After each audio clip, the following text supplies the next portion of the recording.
Silence வந்து ரொம்ப ஒரு அழகான ஒரு விஷயம். மதர் ஆஃப் கிரியேஷன் அப்படின்னு சொல்லுவாங்க. அப்போது நம்ம ஒரு 1 minute சைலன்ஸ்லேருந்து இந்த நிகழ்ச்சி ஆரம்பிக்கலாமா?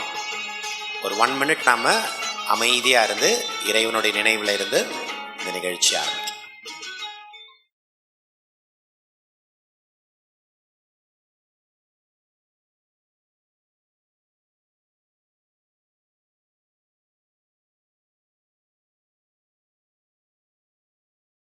ஸோ ஃபஸ்ட்டு ஐல் ரெக்வெஸ்ட் சிஸ்டர் சித்ரா,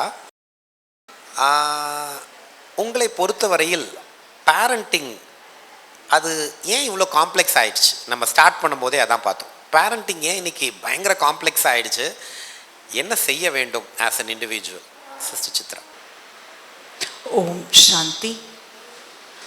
எல்லாருக்கும் குட் ஈவினிங். உங்கள் டைம் எடுத்து வந்திருக்கீங்க, எல்லாருக்கும் வெல்கம் ஒன்ஸ் மோர். ஸோ பார்க்குறோம் இப்போ நம்ம பேரண்டிங். ஸோ இந்த சப்ஜெக்ட் ரொம்ப அழகான சப்ஜெக்ட். ஸோ பொதுவாக எல்லாம் பேரண்டிங்னா ரொம்ப அதை வந்து பேர்டனாக ஃபீல் பண்ணுறாங்க.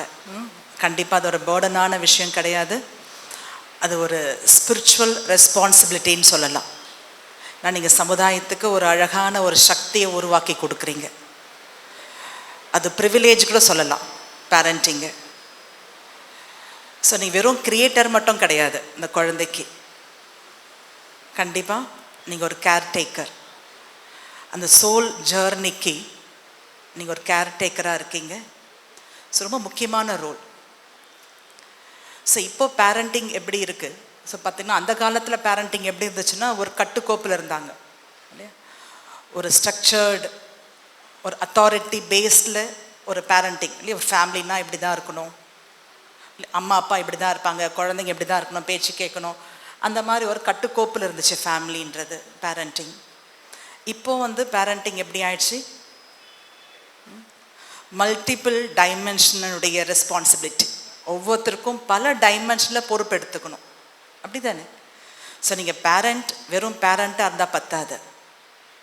நீங்கள் டீச்சராக இருக்கணும், அந்த குழந்தைக்கு எமோஷ்னல் சப்போர்ட்டராக இருக்கணும், அந்த குழந்தைக்கு வேல்யூஸை கைட் பண்ணக்கூடியவங்களாக இருக்கணும்.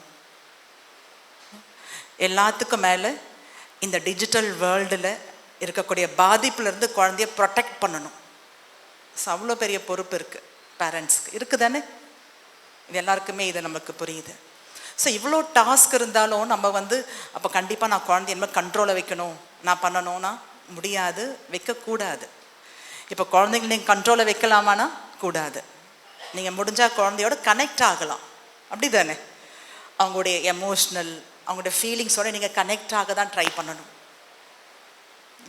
இல்லை குழந்தைங்கள பயமுறுத்தி அப்போல்லாம் பண்ணுவாங்கன்னே, அம்மா மேலே பயம் இருக்கும், அப்பானா பயம், ஒரு ஃபேமிலியில் பயம் இருக்கும். இப்போல்லாம் பயம்லாம் முடியாது. குழந்தைங்க உங்கள் மேலே ட்ரஸ்ட்டு வரணும். ஸோ நீங்கள் லவ்விங்காக இருந்தால் தான் ட்ரஸ்ட்டு வரும், அப்போ தான் அவங்ககிட்ட ஓப்பன் அப் ஆவாங்க. ஸோ நீங்கள் குழந்தைய பயமுறுத்த முடியாது, அவங்கள நீங்கள் ஒழுங்காக அவங்கள கைட் தான் பண்ண முடியும், எதையும் ஃபோர்ஸ் பண்ணி திணிக்க முடியாது. இப்போ இருக்கக்கூடிய சூழ்நிலை அப்படி இருக்கு இல்லையா? எதையுமே நீங்கள் வந்து குழந்தைங்களுக்கு ரொம்ப ஆஷாவும் சொல்ல முடியாது. இப்போ உங்கள் கருத்தில் நீங்கள் ஃபேர்மாக இருக்கலாம், பட் ஆஷா இருக்க முடியாது. எல்லாத்துக்கும் மேலே எந்த சூழ்நிலையிலும் குழந்தைங்க செய்கிறதுக்கு நம்ம ரியாக்ட் பண்ணவே கூடாது, அப்படி தானே? நீங்கள் ரியாக்ட் பண்ணிங்கன்னா அவங்க வேறு ரியாக்ஷனுக்கு போயிடுவாங்க, ரிவர்ஸ் ரியாக்ஷன். நீங்கள் ரெஸ்பாண்ட் தான் பண்ணி ஆகணும். ஸோ இப்போ குழந்தை வளர்க்கிறது அப்படின்றது ஸோ பல ஆங்கிளில் ஒரு அது பெரிய டாஸ்காக இருந்தாலும் அதுக்கு மெயின் நம்ம ஒரு விஷயத்தில் கவனம் கொடுக்கணும். ஏன்னா இப்போ குழந்தைங்க எப்படி இருக்காங்கன்னா ரொம்ப ஸ்மார்ட். ஏன்னா இப்போ குழந்தைங்களுக்கு எல்லா இன்ஃபர்மேஷன்ஸ் கிடைக்குது, அதனால ரொம்ப எக்ஸ்ப்ரெசிவாக இருக்காங்க, எதையும் ஃபாஸ்ட்டாக வெளிப்படுத்தக்கூடியவங்களாக இருக்காங்க இல்லையா? குழந்தைங்களுக்கு ரொம்ப பார்த்திங்கன்னா அவேர்னஸும் இருக்குது. பிகாஸ் ஆஃப் சோஷியல் மீடியா ரொம்ப அவேர்னஸ் இருக்குது. குழந்தைங்க இண்டிபெண்ட்டாக இருக்க விரும்புகிறாங்க, அப்படி தானே? எல்லாருக்கும் இண்டிபெண்டன்சி வேணும். ஸோ இந்த மாதிரி சூழ்நிலையில் இப்போ நம்ம குழந்தைங்கள மாற்ற முடியாது. நம்ம சொல்லலாம் இல்லையா, குழந்தைங்களாம் மாறிட்டாங்க. குழந்தைங்க மாறல, உலகம் மாறிடுச்சு. அந்த காலத்தை நம்ம கம்பேர் பண்ண முடியாது. இப்போ இருக்க வேர்ல்டு சேஞ்ச் ஆகிடுச்சு, அதனால் அப்படி போயிட்டுருக்கு. இப்போது இந்த உலகத்துக்கு ஏற்ற மாதிரி குழந்தைங்களுக்கு ஏற்ற மாதிரி நம்ம இப்போ வளர்த்துக்கணும். அந்த ஒரு டைமில் இருக்கிறோம். ஸோ நம்மளுடைய செல்ஃப் எனர்ஜியை தான் நம்ம இன்க்ரீஸ் பண்ணணும். ஸோ இன்றைக்கி பார்த்தீங்கன்னா பிரதர் கேட்ட கேள்வி என்ன அப்படின்னு பார்த்தீங்கன்னா, ஸோ நீங்கள் கேட்டிருக்கீங்க அஃப்கோர்ஸ், அவர் சொல்கிறாரு. ஸோ இப்போ ஏன் ரொம்ப வந்து சிக்கலாக இருக்குது, ரொம்ப சேலஞ்சாக இருக்குன்னா, அதுக்கு மெயின் ஒரு பெரிய ரீசன் பார்த்தீங்கன்னா சோஷியல் மீடியா இல்லை டிஜிட்டல் வேர்ல்டு. ஸோ அந்த ஷார்ட் டைமில் ஒரு சின்ன வயசில் அவங்களுக்கு ஓவர்லோடு, குழந்தைங்களுக்கு ஏகப்பட்ட இன்ஃபர்மேஷன்ஸ். முன்னெல்லாம் பேரண்ட்ஸ் தான் எல்லாமே கற்றுக் கொடுப்பாங்க. இப்போ வந்து அந்த அவசியம் கூட இல்லாமல் போயிடுச்சு. அதை விட உலகம் அவங்க கைக்குள்ளேயே உலகம் இருக்குது. ஸோ உலகம் ரொம்ப கற்றுக் கொடுக்குது. ஸோ இந்த டிஜிட்டல் வேர்ல்டில் நம்ம குழந்தைய வந்து இதெல்லாம் யூஸ் பண்ணக்கூடாது, நீ டிஜிட்டலி யூஸ் பண்ணக்கூடாது சொல்ல முடியுமா? முடியாது. இது மஸ்ட் ஆகிடுச்சு. அவங்கள படிப்புலேருந்து எல்லா விஷயங்களுக்கும், ஜாப்லேருந்து டிஜிட்டல் வேர்ல்டு தான் யூஸ் பண்ணணும்.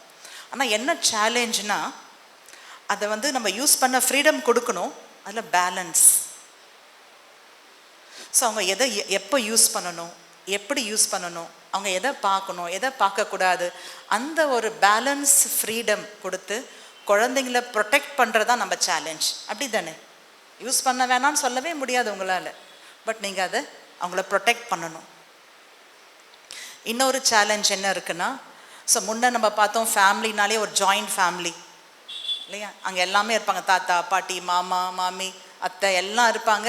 குழந்தைங்க எல்லாருமே குழந்தைங்க வளர்ப்பாங்க, எல்லாருமே குழந்தைங்களுக்கு எஜுகேட் பண்ணுவாங்க, கற்றுக் கொடுப்பாங்க. இப்போ ஃபேமிலி எப்படி ஆச்சு? எல்லாம் நியூக்ளியர் ஃபேமிலி ஆயிடுச்சு, அம்மா அப்பா குழந்தை அவ்வளோதான். அப்போ பேரண்ட்ஸ்க்கு ஓவர்லோட் ஆகுது. ஸோ அவங்க குழந்தைங்கள கைட் பண்ண வேண்டியிருக்கு, டிசிஷன் எடுக்க வேண்டியிருக்கு. ஸோ குழந்தைங்கள பார்த்துக்கக்கூடிய ஒரு பெரிய சேலஞ்ச் பேரண்ட்ஸ் கிட்ட முழுக்க வந்தாச்சு இப்போ. ஸோ இன்னொரு ஆங்கிளில் பார்க்க போனால் இன்னொரு சேலஞ்ச் என்ன இருக்குன்னா, அகாடமிக் ப்ரெஷர், படிப்பு. குழந்தைங்களுக்கு படிப்புன்றது இப்போ பார்த்திங்கன்னா, முன்னெல்லாம் படித்தா ஸ்கூலுக்கு போனால் போதும், இப்போ அப்படி இல்லை. ஸ்கூலுக்கு போனால் பத்தாது, அதுக்கு மேலே தான் ரொம்ப அவங்க ஒர்க் பண்ணுறாங்க. ஒவ்வொரு சப்ஜெக்ட் தனிப்பட்ட கோச்சிங் போகிறாங்க, டியூஷன்ஸ் போகிறாங்க. படிப்பு மட்டும் பத்தாது, கூடவே எக்ஸ்ட்ரா கரிக்குலர்ஸ் தேவைப்படுது. இல்லைன்னா பசங்க வந்து ஒரு முழுமை அடையாது. அவங்களுக்கு ஸ்விம்மிங் தெரியணும், டான்ஸ் தெரியணும், பாட்டு தெரியணும், கராத்தே தெரியணும் இல்லையா? ஸோ இதெல்லாம் அவங்க கற்றுக்கிட்டா தான் ஒரு குழந்தை பர்ஃபெக்ட் அப்படின்ற மாதிரி பேரண்ட்ஸ்க்கு ஆயிடுச்சு. அப்படி தானே இருக்குது. வெறும் ஸ்கூலுக்கு மட்டும் போனால் அவங்க வந்து பர்ஃபெக்ட் இல்லாத மாதிரி ஆயிடுச்சு. ஸோ ஒரு பர்ஃபெக்ட் சைல்டை உருவாக்கணுன்ற அந்த ப்ரெஷர், இன்னொன்று பியர் ப்ரெஷர், கம்பேரிசன், இது வந்து பேரண்ட்ஸ்க்கு ரொம்பவே இருக்குது. இது எல்லாத்துக்கும் மேலே என்னென்னா டைம். இவ்வளோ செய்ய வேண்டியிருக்கு பேரண்ட்ஸ், ஆனால் டைம் ரொம்ப கம்மி. ஏன்னா முன்ன பார்த்திங்கன்னா அப்பானா வேலைக்கு போவார், அம்மானா வீட்டில் இருந்து குழந்தைங்கள பார்த்துப்பாங்க, அதுதான் வேலை. இப்போ அப்படியா? ஸோ குழந்தைங்கள இப்படிலாம் வளர்க்கணும், அவங்க தேவைகளை பூர்த்தி பண்ணால் 2 பேர் ஜாப் பண்ண வேண்டியிருக்கு, 2 பேருமே வேலைக்கு போகணும். கண்டிப்பாக அவங்களுக்கு வந்து டைம் பத்தாது. அது மட்டும் இல்லாமல் இப்போ குழந்தைங்கள வந்து பார்த்திங்கன்னா, முன்னெல்லாம் ஸ்கூல்ஸ்க்கு நம்மளாம் தானாக போயிட்டு வந்தோம், பேரண்ட்ஸ் கூப்பிட்டு போக மாட்டாங்களே, நம்மளே ஸ்கூல்ஸ் போவோம், நம்மளே ஏதாவது கிளாஸ்க்கு போவோம், நம்மளே போயிட்டு வருவோம். இப்போ உலகம் சேஃப் இல்லை. என்ன பண்ணுறாங்க, குழந்தைங்கள பேரண்ட்ஸ் வந்து இல்லை அவங்களே கூட்டிகிட்டு போய் விட வேண்டியா இருக்குது. நம்ம சில பேரண்ட்ஸை பார்க்குறோம், ரொம்ப அவங்கள பார்த்தா ஆச்சரியமாக இருக்கும். அவங்களுடைய ஃபுல் லைஃப் குழந்தைங்களுக்காக டெடிகேட் பண்ணுறாங்க. இந்த கிளாஸ் கூட்டு போகிறது, இங்கே கூட்டு போயிட்டு வருவாங்க, உடனே அந்த கிளாஸ் கூட்டு போவாங்க, இன்னும் 2 பசங்க இருந்தால் மாற்றி கிளாஸ் கூட்டு போவாங்க. ஸோ அவங்களுக்கு ஒரு இண்டிவிஜுவாலிட்டி, ஒரு லைஃபே இருக்காது. முழுக்க குழந்தைங்க பின்னாடியே தான் அவங்க இருப்பாங்க. ஆனால் அப்படிலாம் இருந்துக்கூட டைம் குவாலிட்டியாக ஸ்பெண்ட் பண்ணுறோமானா கொஸ்டின் தான். ஃபிசிக்கலாக குழந்தைங்க கூட இருக்க மாதிரி தான் இருக்குது, ஆனால் எமோஷ்னலி எல்லாம் டிஸ்கனெக்டாக இருக்கும். நீங்கள் நல்லா யோசித்து பார்க்கணும். இப்போ லாக்டவுன் வந்தப்போ பாருங்கள் இல்லையா, எல்லாருக்கும் ஒர்க் ஃப்ரம் ஹோம் வந்துச்சு. ஒரே வீட்டில் தான் அம்மா அப்பா குழந்தைங்க எல்லாமே இருப்போம். ஆனால் எங்கே இருப்பாங்க? எல்லோரும் தனித்தனி வேர்ல்டில் இருப்பாங்க. குழந்தைங்க தனி வேர்ல்டில், அப்பா தனி வேர்ல்டில், அம்மா தனி வேர்ல்டு, எல்லாம் பிஸியாக இருப்பாங்க. ஈவன் தோ ஃபிசிக்கலாக ஒன்றா இருந்தால் கூட எமோஷ்னலி ஒன்றா இல்லை, டிஸ்கனெக்டாக தான் இருக்கிறது. ஆனால் இது ஒரு பெரிய சேலஞ்சு தான். இதை பேரண்ட்ஸ் தான் இதை சால்வ் பண்ணி ஆகணும். டைம் மேனேஜ் பண்ண கற்றுக்கணும். ப்ரையாரிட்டி கொடுத்து தான் ஆகணும். குழந்தைங்களுக்கு டைம் கொடுத்து தான் ஆகணும். டைம் இல்லைன்னு சொல்ல முடியாது.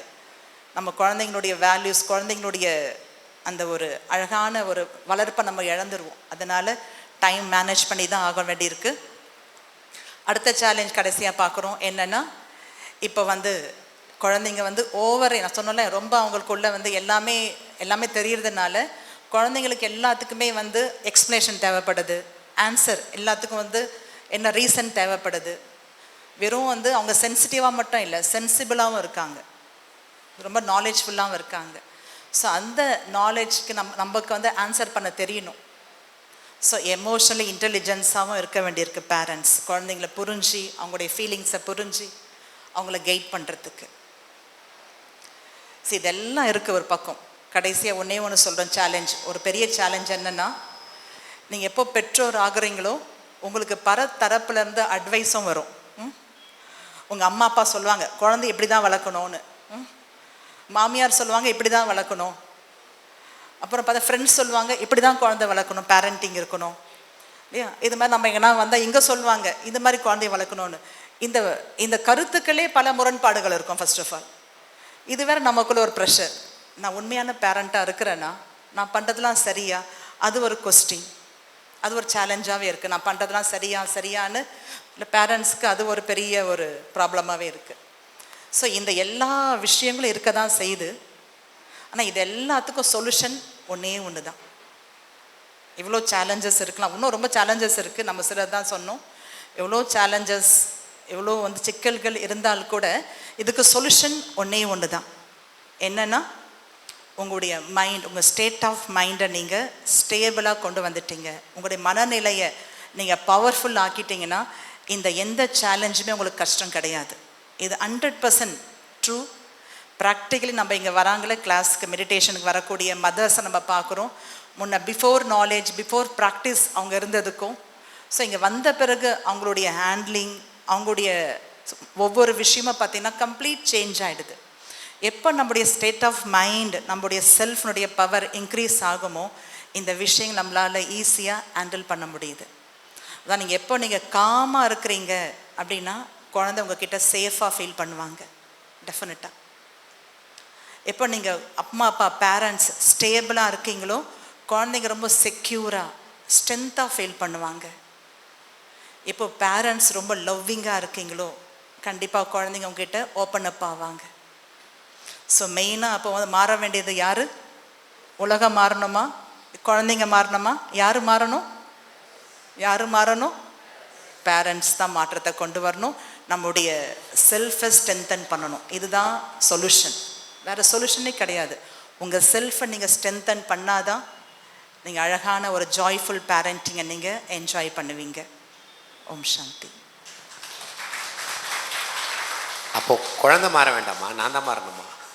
நாங்கள் இங்கே வந்தது எங்கள் குழந்தைங்க எப்படி மாற்றணும் அப்படின்னு சொல்லி கற்றுக்கலாம். நீங்கள் என்னங்க பாலத்துக்கு எங்கள் மேலே போட்டீங்க? எனிவே ஸோ சிஸ்டர் வந்து என்னென்ன விஷயங்கள்லாம் பார்க்கணும் அப்படின்னு சொன்னாங்க. நம்ம ஒன்று ஒன்றா பார்க்கலாம்.